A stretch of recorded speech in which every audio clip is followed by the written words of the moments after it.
Hello, and welcome to round 2 of the Parenting Roundabout podcast for the week of May 23rd. I'm Terry Morrow, and I'm here with Catherine Haleko. Hello.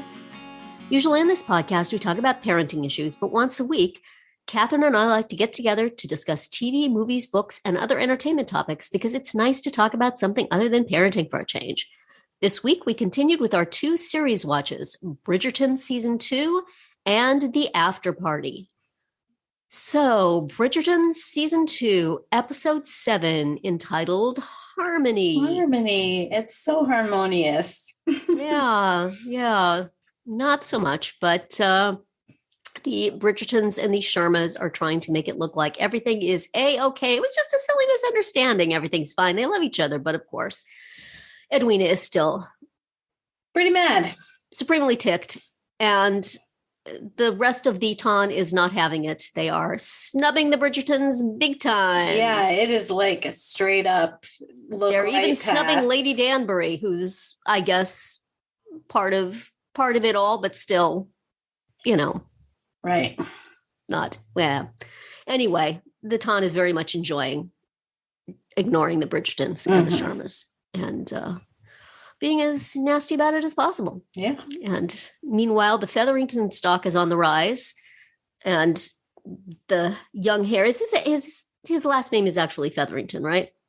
Who knows? Is he young? Well, Cousin the young Jack. heir is proving himself to be more and more of a let's see a word that I can use on a podcast. Not a good dude, I believe is what I've done before. And he is reinforcing that by sort of really, really, really quietly blackmailing the nice gentleman's club owner and just being in jolly cahoots with Mrs. Featherington. Yes. And quite enthusiastically now participating in the effort to hornswoggle a good deal of people out of their funds. So that's disturbing. Yes. And what with the all that's going down with the Bridgertons, they've now become an acceptable target as well, where they weren't previously. Yes. And how delighted Mrs. Featherington is by this turn of events. She just can hardly contain herself. So, and I'm going to dispose of these other things first. That the Queen thinks Eloise is Lady Whistledown and makes her various threats to her life and person and family. And unless she wants to be in cahoots with the Queen to, tailor her writings the way the Queen would like them to be, which of course is difficult for Eloise since she is not actually Lady Whistledown. Right. And so she is, she of course tells Penelope all about it and what is she going to do and what is she going to do. And, Penelope knows that she can't be Lady Whistledown. And if she pretends, she'll be found out. Because that was Eloise's idea, that she would pretend to agree with the Queen. Right. That I'm Lady Whistledown.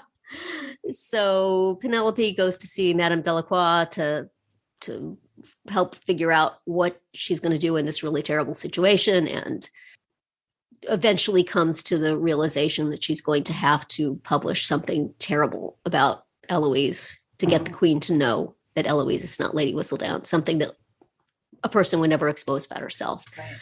So she has to, betray her friend to save her friend, and nothing good is going to come of this. Right. But misery for Penelope, and Eloise. Yes. But an unfortunate situation all around, and one that could have been prevented, at least somewhat, if Penelope had told her a season and a half ago she's actually Lady Whistledown, which I still don't understand. But then again, Eloise probably could not have kept that news to herself and would have been I don't know. Right. This is what comes, young women. Please notice, this is what comes of secretly writing gossip and making money at it and doing something for yourself. But, eventually there's going to be problems. We could have predicted. Right. At any rate, so Penelope does at the end write about Eloise running off to consort with the radicals. Yes. Not just unchaperoned, but with political radicals that are not of her class. Yes. And I mean, it stinks that that's a bad thing for somebody to do. And it stinks that Penelope has to do this terrible thing to her friend. But on the other hand, Eloise, you lunkhead, right. You're just running around in your bright blue dress without even the cloak of concealment over you. We know that once Penelope puts on that cloak, nobody can recognize it. Surely you can pick up one of those too. No, you just go running around like nobody's going to notice me as a fine lady running around this place. So, you know, and getting you own other some people of this, my in dear. Trouble besides yourself, as Theo, the printer guy, is like, you can't be here. Like, you're causing trouble for me too. Yes. Dong. And yes. So, Eloise, you think you're so smart, but not a lot of lived experience there. Right. Though I think you're about to get a whole bunch. And, so those complications out of the way, of course, what we are really here for is longing and heated looks between Anthony and Kate, of which there were many. They finally got to be happy for a short period, but of course, that's not going to last because there's still another episode. Right.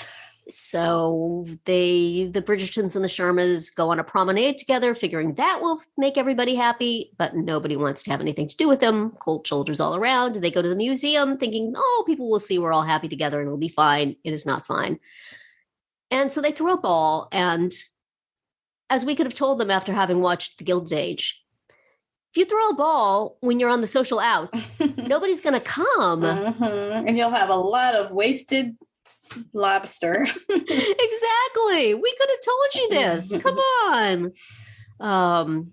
So they do a little country dance, which is very fun. And it's nice to see them all together. Hyacinth and what's the G? Gregory get to come down and dance too. And everybody's very happy and smiley. But of course, Kate and Anthony end up together and everybody is like, you two crazy kids, opposite corners.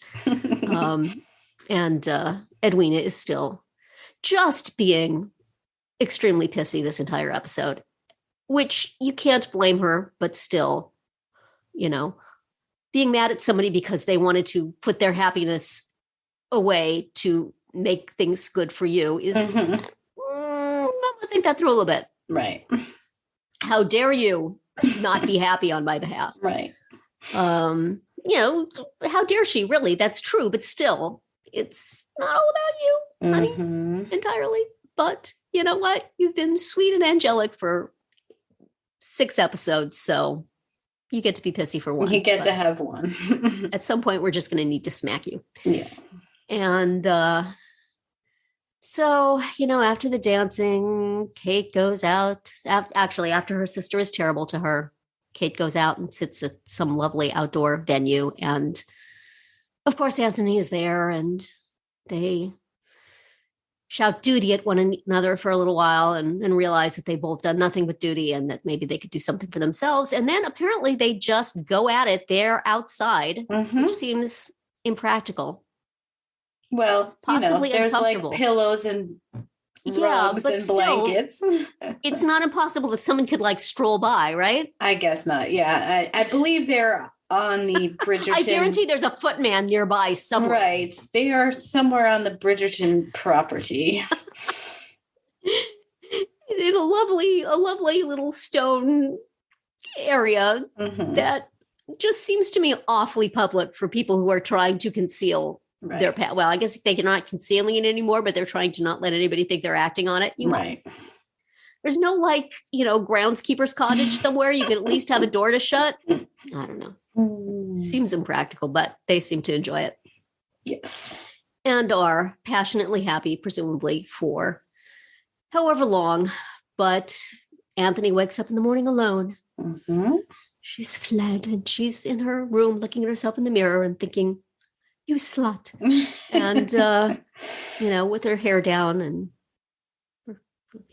looking all. Anyway, so she gets on her horse because, of course, that's what you do when you are upset and you are Kate and you have no good options. And she rides out in the rain. And Anthony comes to see her and they say she's not here and there's a horse missing. So he rides out in the rain and fill in the blanks. He catches her and they have a pleasant conversation.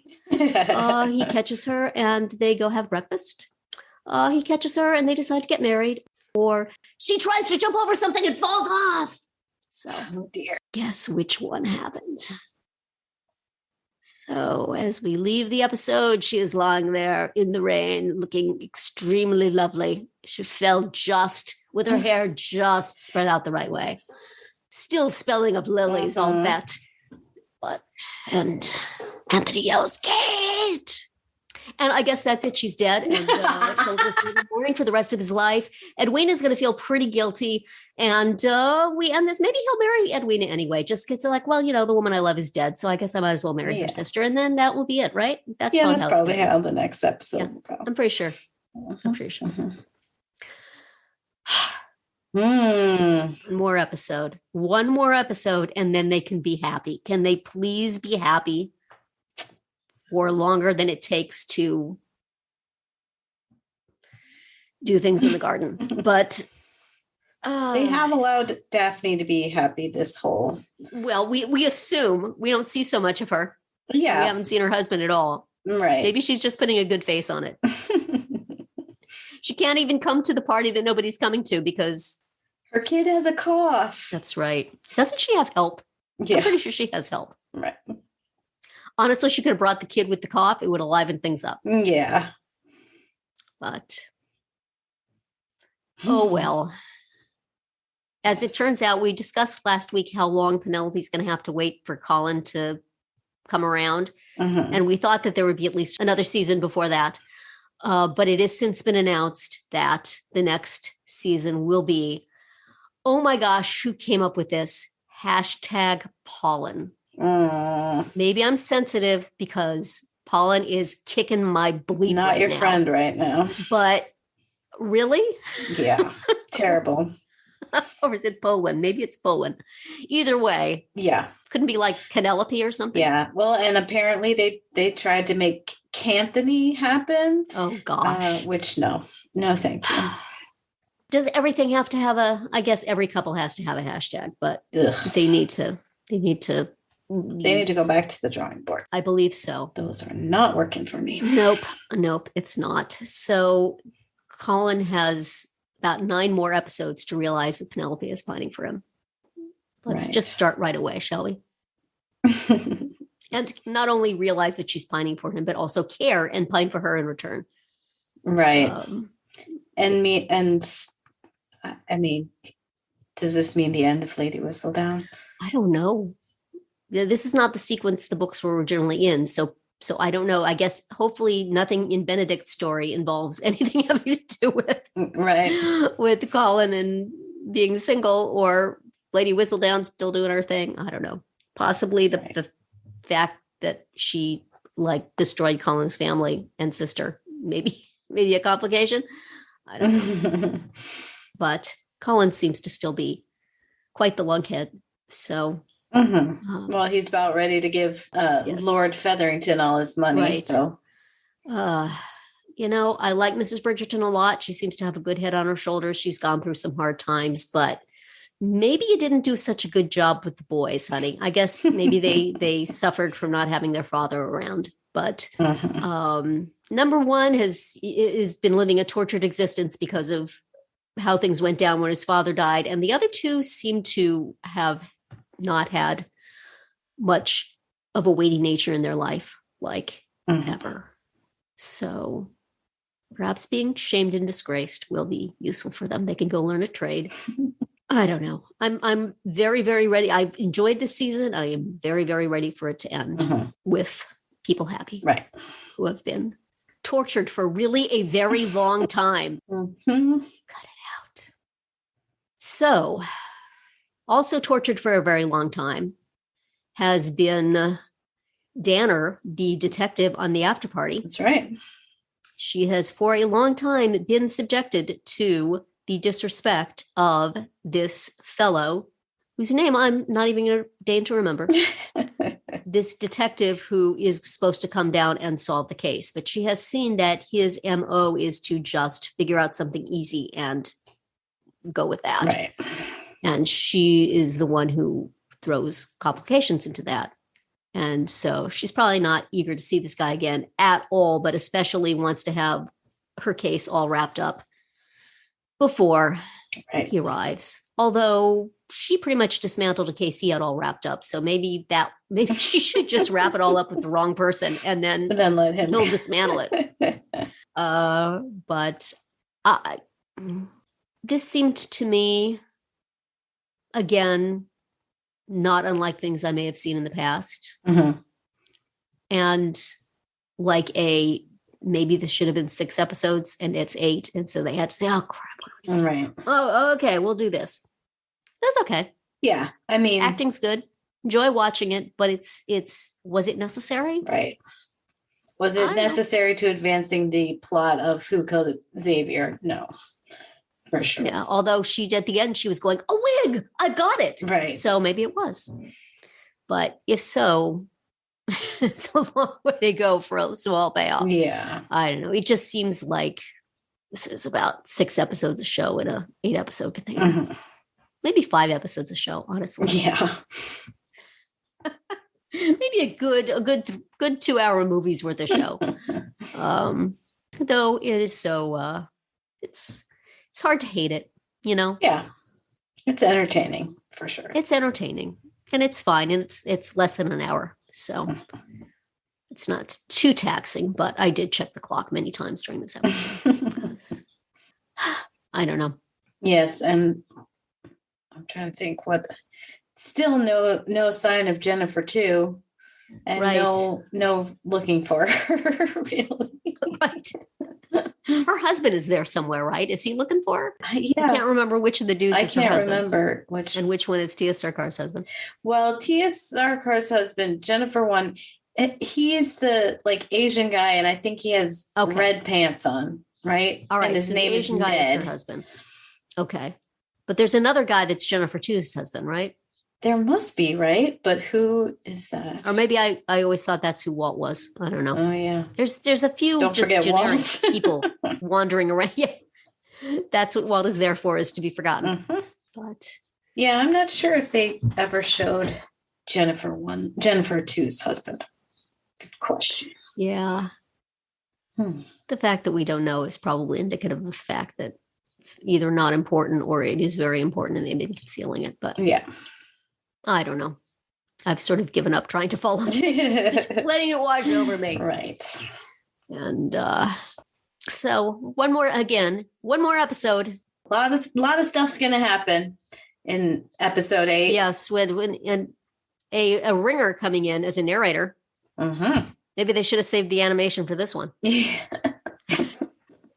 The last witness is Maggie. Maggie, the little girl. The little girl who's been theoretically sitting out in the car for all this time, right. Which has made me wonder more than once as to whether it seems unwise. Yeah. Well, in Brett's story, he claimed that he was going out to check on her periodically. Yeah. But it's hard to know how long this has actually been. Right.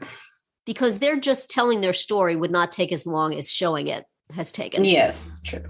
But I mean, you figure they couldn't have even gotten to Xavier's house for the after party until 9 or 10 o'clock.